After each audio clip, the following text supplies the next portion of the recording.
Bonjour à toutes et à tous. Alors bienvenue sur le premier épisode du podcast Les Experts Marketplace, Powered by Marjorie, que j'ai le plaisir de vous présenter. Donc on va donner aujourd'hui la parole à Jean-Baptiste Achard, qui est directeur général et cofondateur de StaffMe. Alors StaffMe, pour celles et ceux qui ne connaissent pas, c'est une marketplace qui révolutionne le marché de ce qu'on appelait jadis les petits boulots étudiants et qui se positionne avec une nouvelle proposition de valeur comme une plateforme vraiment d'employabilité qui facilite l'accès au monde du travail pour cette tranche d'âge. Voilà, Jean-Baptiste arrive, donc voilà, je vais vous laisser écouter notre entretien qui s'annonce passionnant. Bonne écoute!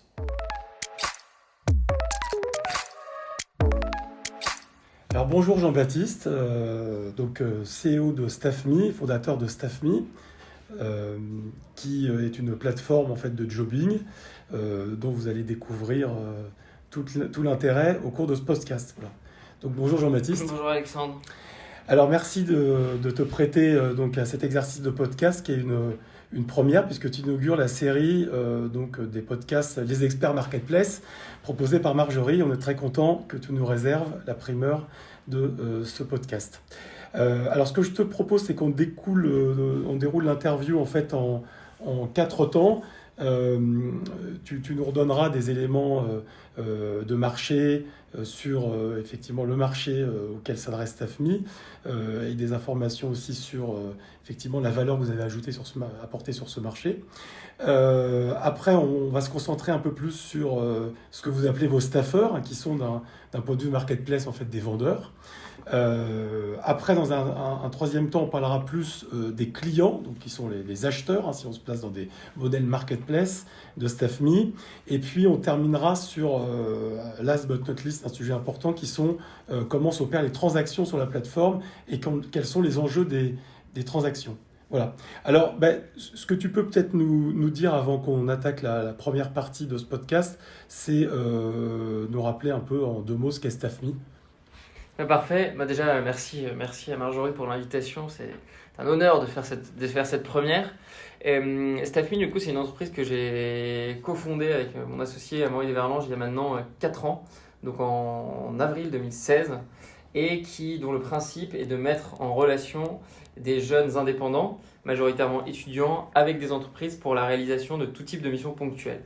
Quand je dis tout type de missions ponctuelles, c'est des missions qui sont à la fois diverses dans les secteurs, c'est-à-dire qu'on va faire à la fois de la vente en boutique, de l'aide administrative, de la préparation de commandes, voilà, tout un tas de choses qu'on pourrait regrouper sous le vocable du job étudiant. Je sais que c'est pas un regroupement INSEE tout à fait officiel, mais voilà, tout le monde voit à peu près ce à quoi ça fait référence.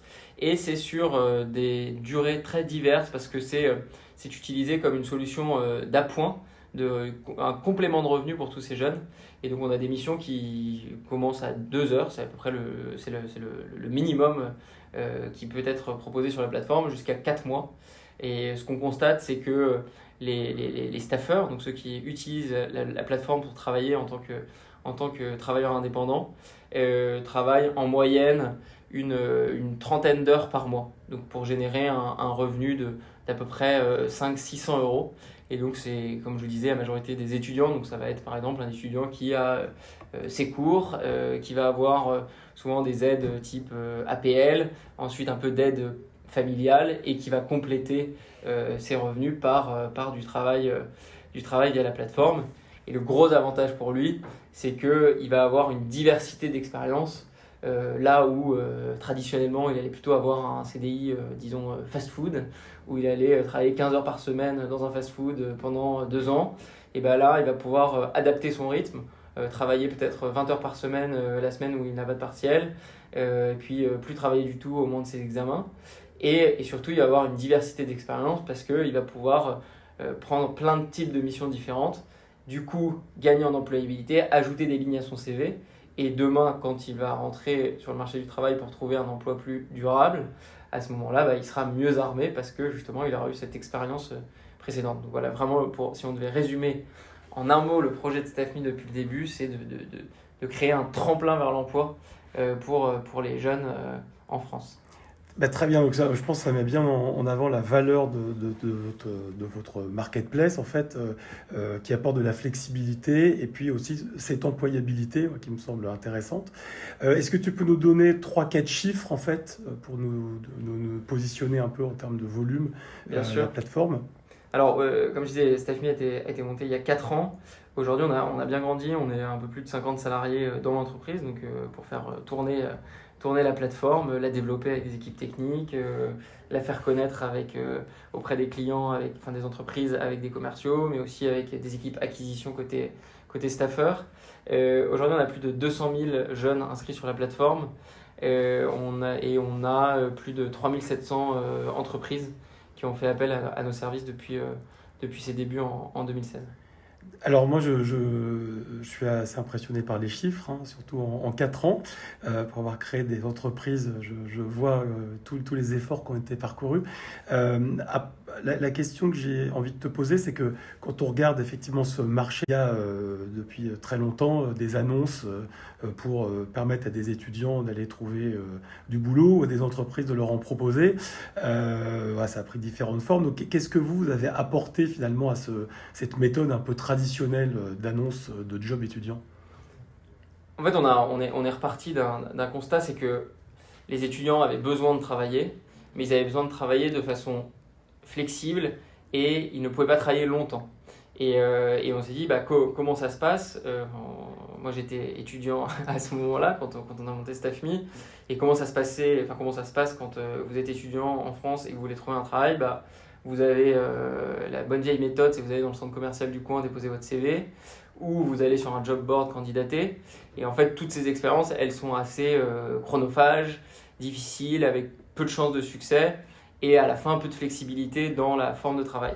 Et du coup, on s'est dit, en fait, avec l'émergence des plateformes, des applications mobiles côté staffeur, et aussi d'un format de travail plus flexible qu'est l'auto-entrepreneuriat, on peut créer une plateforme de travail, en fait, à la demande, et c'est vraiment l'intuition. C'est-à-dire que globalement, côté staffeur, on a voulu révolutionner l'expérience de travail, leur offrir une nouvelle expérience de travail qui repose sur une application mobile sur laquelle ils vont recevoir des offres qui correspondent à leur profil. Et quand je dis qui correspondent à leur profil, ça va être en fonction de leur disponibilité, du type de mission qu'ils souhaitent faire et de la zone de travail dans laquelle ils souhaitent exercer enfin, faire leurs prestations, rendre leurs prestations.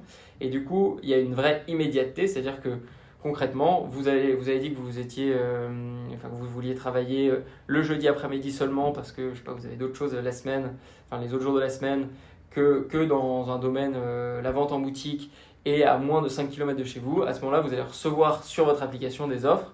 Et si vous êtes le premier à répondre positivement à celle-ci, à ce moment-là, c'est vous qui êtes choisi et l'entreprise qui a posté l'offre est notifiée que c'est vous qui viendrez rendre la prestation de service.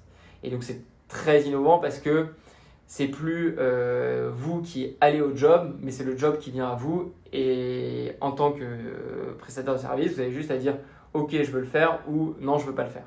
Et donc ça permet une meilleure accessibilité à des expériences professionnelles pour les jeunes et ça permet aussi une vraie égalité des chances parce que ce qu'on constate sur la plateforme, c'est que certains staffeurs pour qui c'était compliqué pour de très mauvaises raisons, par exemple parce qu'ils n'avaient pas assez d'expérience, parce qu'ils n'avaient pas la bonne origine sociale, etc.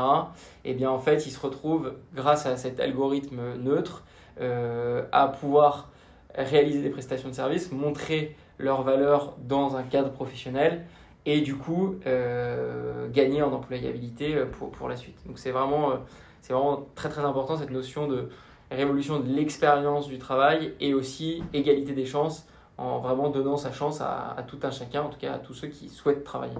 Très bien, bah, écoute, en tout cas, c'est aussi intéressant de voir que tout ça, c'est parti d'un constat personnel, hein, et que tu as vécu quand tu étais à la recherche, toi, en tant qu'étudiant, d'un petit job. Donc, c'est comme ça aussi que naissent les grands projets. Alors, tu parlais en fait des staffeurs, hein, c'est comme ça que vous nommez finalement dans un modèle marketplace qui serait les vendeurs. Ces staffeurs, en fait, ce qui m'intéresse, c'est de savoir comment vous faites pour aller les chercher, en fait, ces staffeurs sur la plateforme. Alors nous, on a jamais fait de marketing côté staffer, en tout cas de marketing online, jamais une pub sur Facebook ni sur Instagram, etc. On s'appuie beaucoup sur le referral, donc le bouche à oreille. On a un très gros indice de satisfaction chez les staffers et ce qu'on constate, c'est qu'il y a une vraie viralité.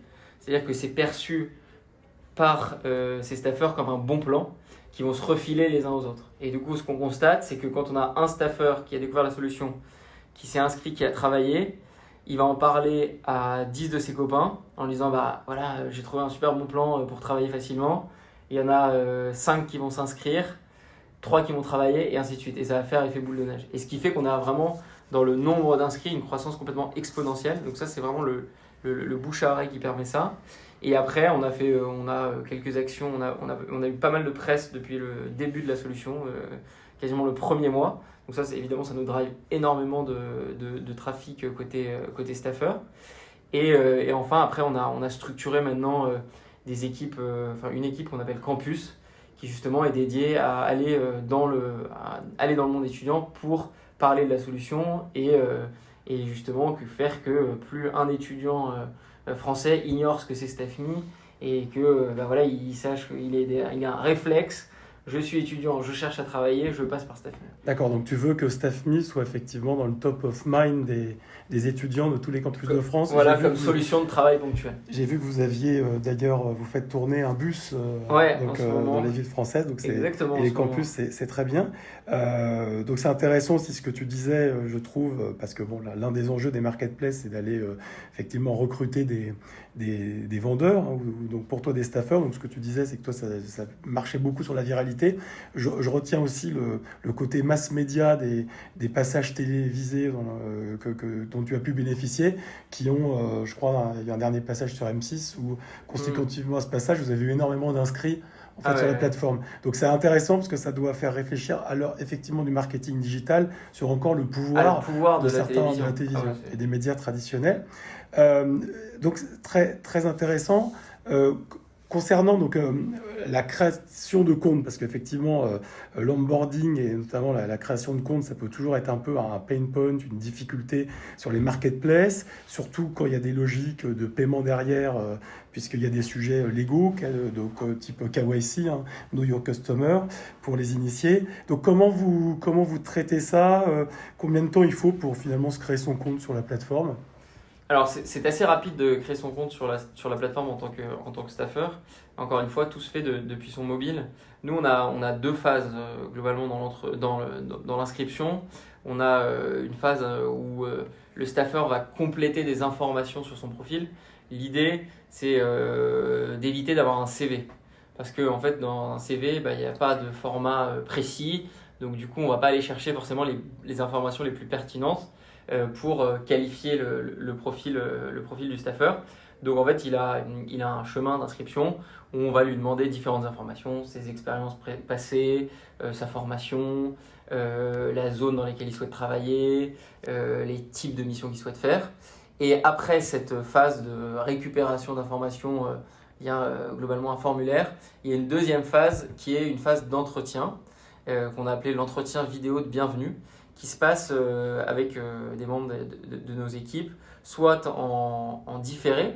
Donc ça veut dire que globalement, le staffer va utiliser une solution qui lui permet d'enregistrer, de répondre à des questions en vidéo, et ensuite nous, on va revoir cet entretien vidéo.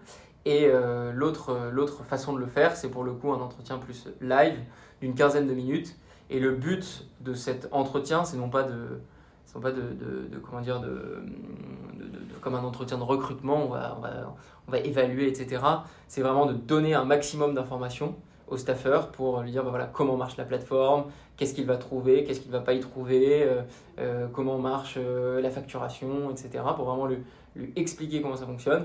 Et après, de son côté, bien comprendre quelles sont ses motivations. Et je vais prendre un exemple très simple. Si par exemple, il a mis qu'il voulait faire comme type de mission vente en boutique et il n'a pas mis qu'il voulait faire animation commerciale, lui demander, on pense que animation commerciale, si tu aimes la vente en boutique, que tu as déjà une expérience là-dedans, pourrait être parfaitement adapté pour toi. Donc, on te conseille d'ajouter aussi ça. Donc, c'est vraiment une vocation de conseil à la fin pour que justement les staffeurs sachent à quoi s'attendre sur la plateforme et qu'il n'y ait pas de déception par rapport à l'expérience qu'ils vont avoir après sur la plateforme. Alors, ce qui est intéressant, c'est que effectivement, quand tu te places d'une logique marketplace, il y a toujours un peu le fantasme de vouloir tout automatiser. Mais ce que tu me dis là, c'est qu'il y a dans ce processus d'onboarding, à un moment, aussi une intervention humaine Tout à fait. qui est importante parce que qui donne de la valeur aussi au staffeur vis-à-vis de l'entreprise pour laquelle il va travailler, quoi. Tout à Et fait. donc ça, c'est aussi intéressant, ce qui veut dire qu'effectivement, la marketplace, c'est aussi des process de gestion qui sont automatiques, mais qui sont aussi manuels et qui s'appuient sur des gens dans ton organisation. Alors, ce qui m'intéresse moi aussi de savoir, c'est que sur cette plateforme, finalement, vous allez accueillir, on en parlera tout à l'heure, des clients qui vont aller rechercher des staffeurs. Mais quand vous envoyez le staffeur chez le client, comment vous suivez la relation qui se construit entre le staffeur et le client? Alors, c'est pas nous qui les envoyons chez les clients. Nous, vraiment, le but, c'est de faire de la mise en relation, c'est-à-dire qu'on va essayer d'agréger un maximum de staffeurs et un maximum d'entreprises, faire que les entreprises proposent des offres aux staffeurs et le staffeur, après, l'accepte ou non. Et à partir de là, on a fait quasiment tout notre job. C'est-à-dire que nous, le but, c'est que les staffeurs reçoivent des missions qui leur correspondent par rapport à leurs souhaits, leurs envies, et que les entreprises reçoivent un service, une prestation de service qui correspond à ce qu'ils attendent au moment où ils postent leur demande. Donc vraiment, nous, on assure cette phase de matching et après, on n'intervient plus du tout dans la relation. C'est-à-dire qu'on n'a aucun contrôle sur la prestation, c'est-à-dire je sais pas, on pourrait imaginer par exemple qu'on vérifierait si la personne est dans l'entreprise, si elle effectue bien les tâches qu'on lui a demandé de faire, etc. Mais c'est vraiment pas du tout comme ça que ça fonctionne. C'est vraiment la mise en relation. Après, l'entreprise et le prestataire de service vivent leur vie ensemble. Et ensuite, on intervient plus sur la fin pour la partie facturation-paiement. Mais entre les deux, on n'a aucune supervision ou chose comme ça. C'est vraiment, on les met en relation, ils vivent leur vie. Et après, on intervient comme un peu agent de facturation pour aider le prestataire de service, le travailleur indépendant, le staffeur, à facturer l'entreprise pour sa prestation. D'accord, alors là il y a une question toujours, un clé qu'on pose à tous les gens qui construisent des marketplaces, c'est aussi comment tu vas t'assurer que le staffeur, si effectivement il n'a pas rempli sa mission, enfin s'il l'a rempli, ce qui est le cas quand le matching était bien fait, s'il remplit sa mission avec succès, comment tu vas t'assurer que l'entreprise après va pas avoir recours à lui en direct pour voir en fait, faire les missions C'est suivantes? une vraie problématique des marketplaces, le bypass. Après, je pense que pour contrer le bypass, nous, la stratégie en tout cas qu'on a adoptée et qui me semble une stratégie assez de bon sens, on va dire, c'est d'ajouter un maximum de valeur sur la marketplace. C'est-à-dire que nous, sur la marketplace, qu'est-ce qu'on va proposer, qu'est-ce qu'on va garantir? C'est un ensemble de micro-normes qui sont protectrices à la fois pour le staffeur, mais aussi pour l'entreprise.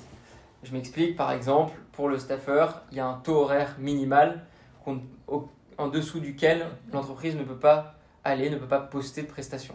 Et ce taux horaire, il est de 13,20 €, ce qui représente 40% plus que le SMIC. Donc là, par exemple, s'il ne passait par la plateforme, ce taux horaire ne serait pas assuré, ce qui n'est pas forcément à l'avantage de l'étudiant. Ça, c'est une des solutions. Après, pour l'entreprise, il y a le côté aussi, l'aide qu'on va apporter à la facturation qui assure que le travailleur indépendant facture en bonne et due forme.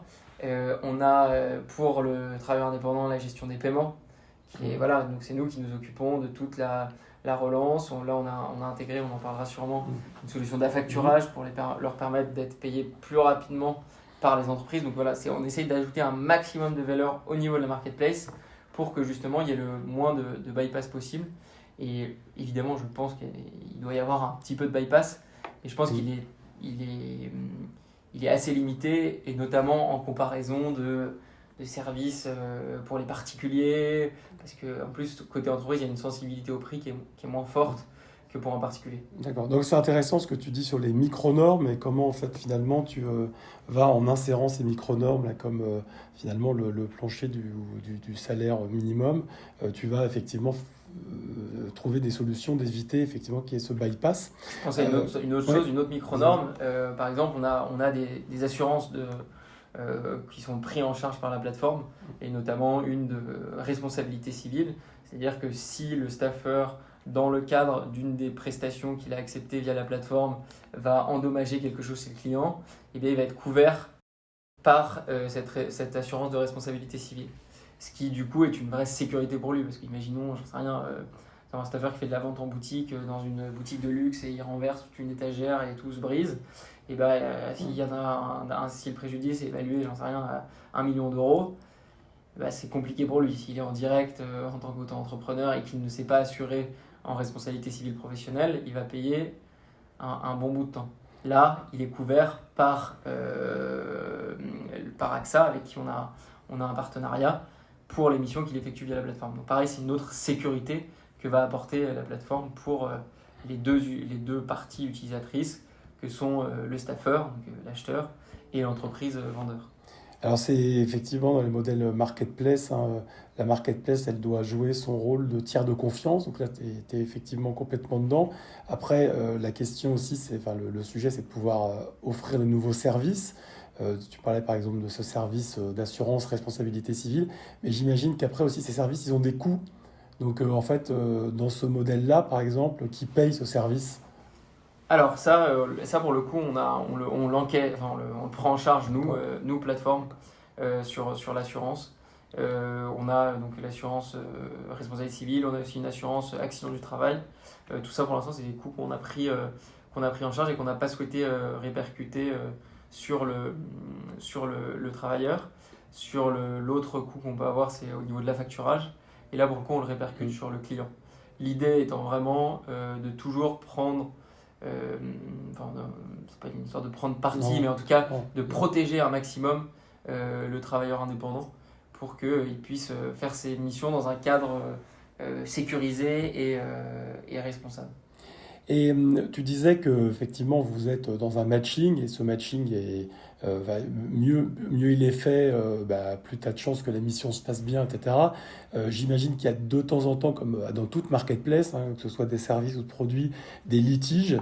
Et ça, comment tu les gères en fait? Alors, nous, ce qu'il faut bien savoir, c'est qu'à chaque prestation, c'est comme chez Uber, il y a une note qui est donnée à la fois par l'entreprise au travailleur indépendant, au staffeur, et par le staffeur à l'entreprise. Donc déjà, ça nous permet de vérifier que le matching a bien fonctionné, parce que s'il y a une mauvaise note d'un côté ou de l'autre, on comprend que du coup, il y a eu une insatisfaction, que ce soit du côté du staffeur ou du côté de l'entreprise. Donc ça, nous, on monitore bien ça, notamment pour assurer la satisfaction des deux parties utilisatrices. Et après, sur la partie litige, je veux dire c'est encore une fois, on n'est pas dans la supervision plutôt des prestations. Donc, j'imagine qu'il y a des litiges, mais ils se règlent beaucoup en direct. D'accord. Entre l'entreprise et son prestataire de service. Nous, on n'a pas vocation à intervenir parce que, comme on n'a pas vocation à superviser la mission, on n'a pas vocation non plus à assurer une gestion des litiges qui pourraient se passer sur la plateforme. D'accord. Alors, avant de parler de prochaine étape des clients, qui sont les acheteurs de marketplace, il me revient en tête une question là. Tout à l'heure, tu disais qu'effectivement, en termes d'acquisition, vous jouiez beaucoup sur des leviers de viralité. Est-ce que vous avez, j'imagine, peut-être mis en place aussi des programmes de parrainage ou de sponsoring de staffeurs vers d'autres staffeurs? Alors, on n'a pas mis de programme de parrainage avec une récompense derrière. Par contre, on suit beaucoup l'origine des gens qui s'inscrivent. Donc, en fait, on a quasiment 60% des inscriptions qui sont sur recommandation d'un proche staffeur. Donc, c'est comme ça qu'on arrive à le voir. Mais pour l'instant, on n'a pas mis il n'y a pas de récompense derrière, comme on pourrait l'imaginer, je sais pas, offrir 10 € si on ramène un ami, parce que pour l'instant, comme je disais, on n'a pas de marketing payant parce qu'on a une énorme acquisition et que l'enjeu est plus d'arriver à conserver l'équilibre entre le nombre de prestations proposées sur la plateforme et d'entreprises utilisatrices avec le nombre de staffeurs qui recherchent des missions. Ouais, alors C'est là, cet équilibre-là qu'on cherche à garder, et on ne cherche pas à acquérir à tout prix ça c'est intéressant parce des que millions de staffers. voilà la différence effectivement d'une marketplace de produits. Tu as un sujet équilibre ou déséquilibre supply-demand. Donc tu peux nous en dire un peu plus là, sur tes enjeux sur ce sujet, parce que c'est intéressant. Bah, nous, oui, évidemment, s'il n'y a pas d'équilibre, il y a de l'insatisfaction parce que d'un côté, soit les entreprises ne trouvent pas de prestataires de services pour leur rendre la prestation qu'ils ont demandé sur la plateforme, soit de l'autre côté, les étudiants ne reçoivent pas d'offres de prestations et du coup ne peuvent pas travailler, donc ça crée de l'insatisfaction. Nous, ce qu'on a vu, c'est que c'était quelque chose qui était très lié à une certaine saisonnalité. Un exemple pour illustrer mon propos, par exemple en décembre, on a un cas très particulier, c'est que les entreprises ont énormément de besoins. Alors il y a plusieurs phénomènes, il y a les fêtes de fin d'année, la fin des budgets à écouler, une période de consommation forte, donc beaucoup de besoins par exemple dans le retail, dans ce genre de secteur. Et de l'autre côté, on a une population étudiante qui elle souvent est en examen, et donc pendant les premières semaines de décembre, et ensuite en vacances. Et du coup, on a ce déséquilibre-là. Et à l'inverse, on a un autre déséquilibre, mais dans l'autre sens, à l'été. Parce qu'à l'été, on a les entreprises qui ralentissent, sauf certains secteurs, et de l'autre côté, des étudiants qui sont en vacances et donc qui souhaitent travailler plus. Et donc c'est un jeu d'équilibre assez subtil pour arriver à chaque fois à avoir un équilibre entre le nombre de prestations postées sur la plateforme et le nombre de staffeurs actifs. Et par exemple, pour l'illustrer encore une fois, en ce moment, l'été 2020, après le confinement, ce dont on se rend compte, c'est que là, ce déséquilibre est accentué parce qu'on a beaucoup de secteurs qui sont énormément pourvoyeurs de jobs d'été. Donc je pense l'hôtellerie, la restauration, le tourisme, qui n'ont pas repris ou qui ont repris mais de façon très calme. Et de l'autre côté, énormément d'étudiants qui avaient des stages qui ont été annulés, qui avaient des Erasmus annulés, qui ont besoin de travailler. Et donc voilà, nous on travaille énormément en ce moment pour essayer d'accroître le nombre d'entreprises et surtout pour ne pas accroître trop dans le même temps le nombre d'étudiants qui s'inscrivent, parce que sinon on crée un déséquilibre et du coup de l'insatisfaction. D'accord, donc il y a aussi cet enjeu-là qui est propre au marketplace de services et à ce que vous êtes, une marketplace de jobbing, si on peut l'appeler comme ça. Alors si on parle un peu de vos clients et donc des acheteurs du point de vue du modèle marketplace, on a positionné, tu positionnes StaffMe comme une marketplace de jobbing, mais est-ce que du point de vue des entreprises, c'est perçu comme une plateforme RH dédiée au jobbing? Alors je pense que oui, après ça s'inscrit pour les entreprises dans le panel des outils RH qu'ils pourraient utiliser. Mais ce qu'on voit, oui, c'est qu'ils n'utilisaient pas forcément de logiciel pour trouver comme ça de l'aide ponctuelle. Et qu'aujourd'hui, oui, on est arrivé avec cette double proposition, à la fois avec des populations qui sont différentes, parce que auto-entrepreneurs, donc un peu entrepreneurs dans l'âme, et donc qui ont une position vis-à-vis du client qui est assez différente d'autres modèles, notamment salariés. Et après, donc ça c'est la première proposition, et après on arrive avec une autre proposition qui est la gestion de l'intégralité de cette force supplétive sur un logiciel qui est la marketplace.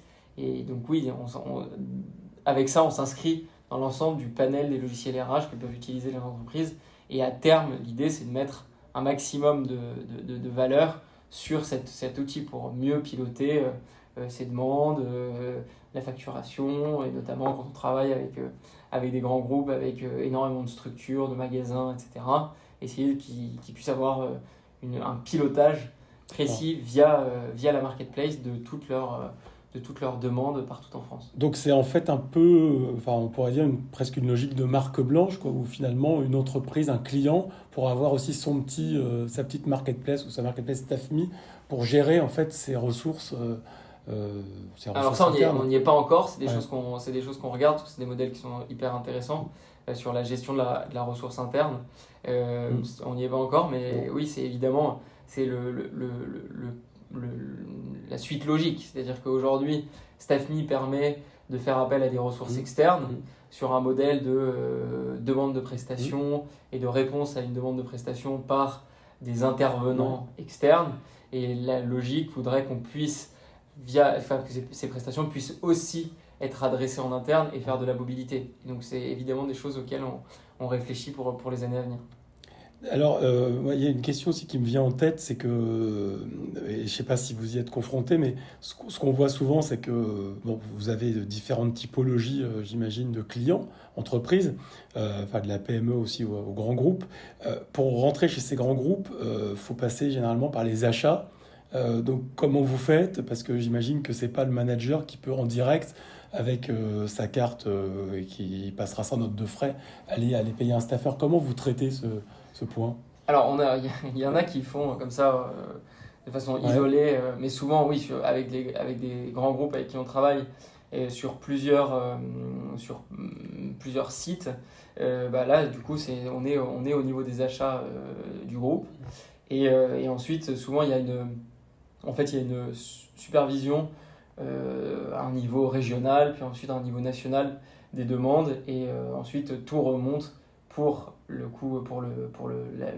règlement des prestations au niveau du groupe, de la comptabilité groupe. D'accord. Donc ça, c'est effectivement intéressant parce que je pense que c'est pour les gens qui se lancent sur ces business, un élément important à avoir dans un coin de leur tête, parce que effectivement, il faut de plus en plus passer par ces référencements achats. Euh, Sur la création du compte client, c'est quelque chose qui est... Alors, tout à l'heure, on parlait du compte côté staffeur, côté client, acheteur, et c'est organisé comment? C'est extrêmement rapide. Pour le coup, c'est très simple. En quelques clics, vous allez créer votre compte. Ensuite, en quelques clics, vous allez poster votre mission. C'est fait sous un format assez standardisé, c'est-à-dire que on va, pour assurer justement une bonne lisibilité des offres côté staffeur, pour qu'ils puissent bien comprendre quelles sont les tâches demandées, quel est le taux horaire, etc.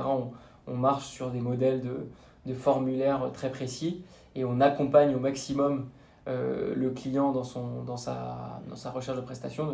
Vraiment, on l'encadre, et ce qui nous permet en plus de vérifier d'une certaine manière que les offres qui sont postées sur la plateforme correspondent à l'idée qu'on se fait du travail ponctuel via Staffme.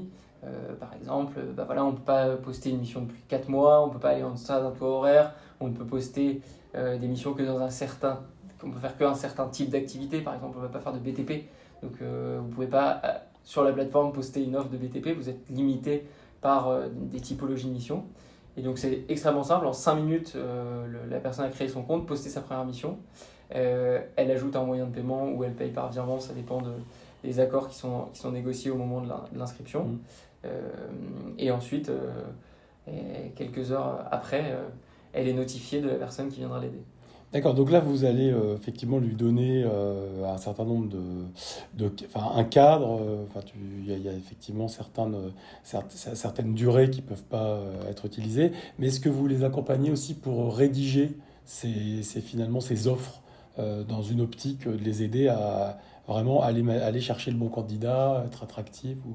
Non, parce que c'est vraiment c'est des offres qui sont très succinctes. On parle de c'est quelques lignes. Donc non, en fait on a une partie qui est la description de l'offre, qui là est libre et qui est très succincte. Et après tout le reste, c'est borné par justement les propositions qu'on fait sur la plateforme, c'est-à-dire à la fois est-ce que c'est à distance ou en présentiel, si c'est en présentiel, à quelle adresse.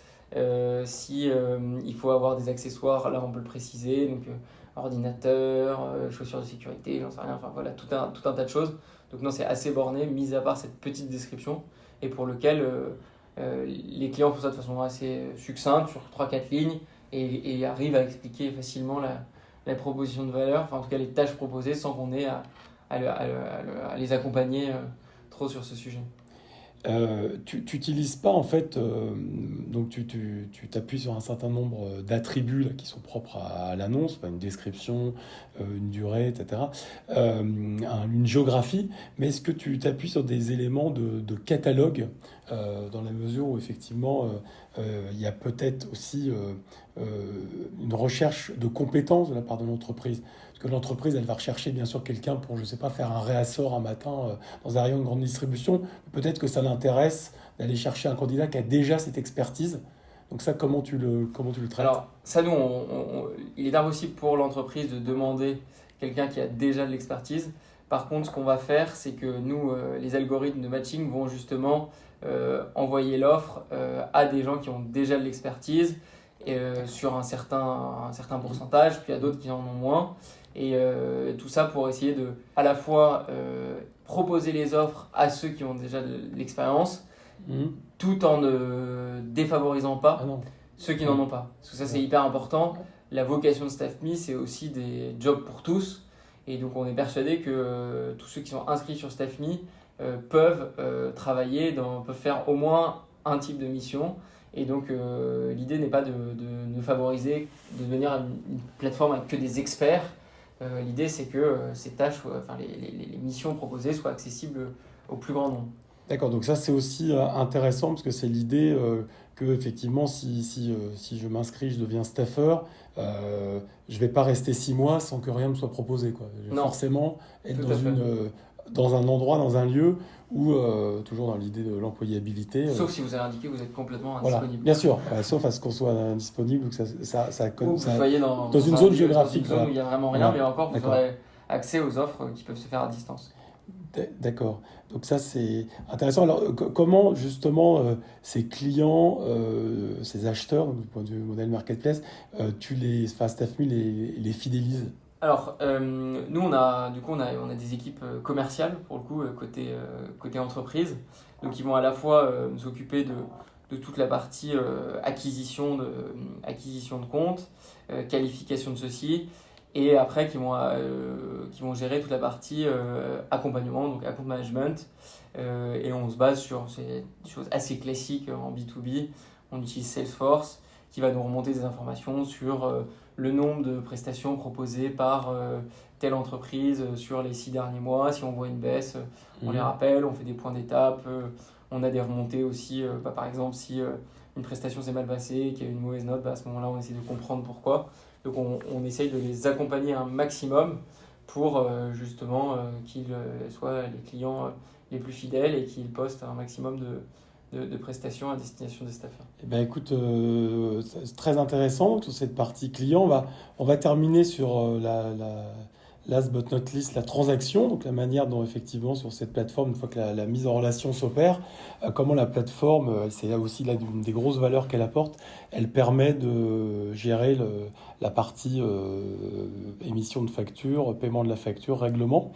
Donc ça, tu peux nous dire un peu comment se passe dans la marketplace la gestion des transactions? Bien sûr, à la fin de chaque prestation, il va être proposé au staffeur d'indiquer le nombre d'heures qu'il souhaite facturer pour cette prestation à son client, donc à l'entreprise qui a fait appel à ce staffeur. Donc il va dire, je souhaite par exemple pour la semaine dernière facturer 10 heures. À ce moment-là, cette intention de facturation est envoyée à l'entreprise qui la valide ou la conteste. Si elle la conteste, c'est un jeu de ping-pong qui se met en place. Honnêtement, c'est 3% des cas. Donc là, dans la majorité des cas, il n'y a pas de contestation, et heureusement, parce que c'est des professionnels qui travaillent entre eux. Donc il y a peu de contestations possibles. Et s'il y a une contestation, ça rentre vite. Un terrain d'accord est vite trouvé entre le staffer et l'entreprise. Une fois qu'il y a cette validation, il y a 2 factures qui sont émises automatiquement par la plateforme. Une entre le staffer et l'entreprise pour la prestation de service, qui équivaut au nombre d'heures fois le taux horaire du staffer, et une seconde qui est entre StaffMe et l'entreprise cliente, et qui là équivaut à la commission de StaffMe fois le nombre d'heures effectuées. D'accord. Et ensuite, il y a un seul flux financier pour le règlement de ces 2 factures, et un dispatch via un PSP qui s'appelle MangoPay, entre la rémunération du staffer et le CA de StaffMe. D'accord, c'est très clair. Alors l'un des pain points en fait sur ce type de plateforme, c'est que le staffer est quand même largement dépendant des conditions de règlement du client qui sont finalement, souvent... Plus il est grand, plus voilà, on ne le dit pas trop fort, mais effectivement, c'est souvent le cas. Donc ça, je crois que vous avez effectivement mis en place une solution assez originale. Là, vous êtes en train de tester, de financement un peu anticipé des factures des staffeurs. Si tu peux nous en dire plus. Bien sûr. Alors, déjà, ce qu'il faut voir, c'est qu'il y a 80% des clients qui payent par prélèvement. Donc, on n'a pas ce sujet-là de délai parce que quand la facture a été mise, il y a le prélèvement qui soit sur une carte bleue, soit sur un CEPA. Et du coup, à ce moment-là, le staffeur est payé après 5-6 jours après l'émission de sa facture. Le cas, par contre, du délai de paiement se pose pour des groupes de taille importante et qui payent par virement. Et ce qu'on a vu, c'est que nous, on arrive avec notre force de négociation à assurer des délais de paiement qui sont environ de 30 jours pour les staffeurs. Et on a voulu les réduire. Et donc, ce qu'on a mis en place, c'est une solution d'affacturage qui s'appelle FinXiap et qu'on a branché via une solution qui s'appelle Marjorie, pour ceux qui connaissent et qui écoutent ce podcast. Merci. et qui permet en fait tout simplement de faire financer, de faire racheter les factures des staffeurs dès leur émission pour que justement ce ne soit plus les staffeurs qui subissent les délais de paiement des clients. Donc vraiment avec cette idée que le staffeur, qu'il travaille avec un client qui paye par prélèvement ou par virement, il ait la même expérience, c'est-à-dire qu'il soit payé une semaine environ après sa prestation, après l'émission de sa facture. Et c'est important pour nous parce qu'en plus on est avec une population étudiante et qui s'arrime avec impatiente, et ce que je comprends très bien parce que quand je l'étais aussi, j'avais du mal à attendre parce qu'on a besoin de trésorerie tout de suite. Donc c'est pour ça qu'on a mis ça et qu'on est en train de tester depuis quelques semaines. Et puis c'est difficile quand tu es étudiant de faire ton recouvrement de factures. Mais ce qui est intéressant, c'est qu'une innovation qui peut sembler finalement assez technique, assez métier, elle apporte beaucoup de valeur. Bien sûr. Et on parlait de la manière de fidéliser aussi les staffeurs, en l'occurrence les vendeurs, si vous voulez, dans un modèle marketplace.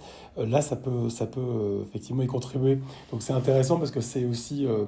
la vision aujourd'hui des marketplaces où des services viennent enrichir la proposition de valeur, viennent effectivement aussi éviter tout ce qui est bypass, ce qui est un peu la hantise de l'opérateur de marketplace. Maintenant, il y a le sujet dont on parlait tout à l'heure, c'est que tous ces services ont un coût, donc il faut savoir qui porte le coût. Voilà, donc ce que tu disais, c'est que en tout cas, l'affacturage, c'est les clients qui vont le payer. Tout à fait.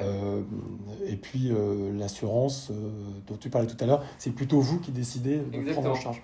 Voilà. Donc ça, c'est des choses intéressantes. Mais écoute, on arrive au bout de ce podcast. Ça pourrait encore continuer. Hein.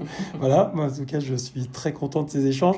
En conclusion, pour nos auditeurs, là, si on pouvait effectivement les projeter dans les prochains enjeux pour Staffme et pour votre marketplace, qu'est-ce que tu as envie de dire là-dessus ou de dévoiler en toute confidentialité?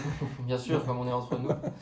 L'enjeu, c'est de continuer à grandir. Donc déjà, s'ils sont étudiants et qu'ils ont besoin de travailler et de gagner un peu d'argent, je les invite à s'inscrire sur Staffme. Et de l'autre côté, si ce sont des entreprises, toutes les entreprises ont des besoins ponctuels de travail. Et donc, je pense que la solution Staffme est parfaitement adaptée pour eux.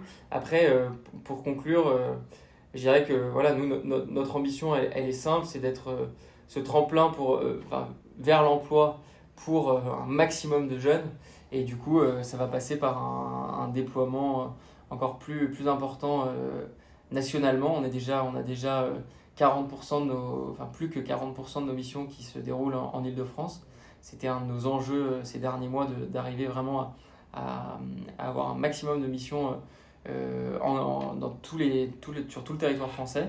Et donc on va essayer d'accentuer ça et de proposer la solution au plus grand nombre avec toujours en tête cet impératif de sécurité pour les staffeurs et de faire qu'ils se retrouvent dans un cadre de travail qui soit responsable, sécurisé et dans lequel ils ne soient pas perdants, que ce soit financièrement, en termes de protection sociale, en termes de financier. Voilà, donc c'est vraiment, en tout cas c'est le souhait que je forme pour Staffme, c'est qu'on continue à se développer et qu'on est toujours à cœur de servir au mieux nos utilisateurs, qu'ils soient entreprises ou staffeurs. Eh ben, écoute, merci beaucoup Jean-Baptiste. Donc Jean-Baptiste Achard, fondateur et président de StaffMe, qui nous a... Directeur général. Directeur général, oui, voilà, il te reste encore une étape, Exactement. une marche à monter, mais qui, j'espère que vous a permis, hein, c'était l'objectif vraiment c'est l'objectif de ce podcast et ce sera celui des prochains épisodes, de comprendre comment ajouter de la valeur à votre projet marketplace. Je pense qu'il a donné beaucoup d'exemples très concrets. Je vous invite bien sûr à partager cet épisode autour de vous et puis à retrouver les prochains épisodes sur le site web de Marjorie, marjorie.io, dans la rubrique podcast. Merci.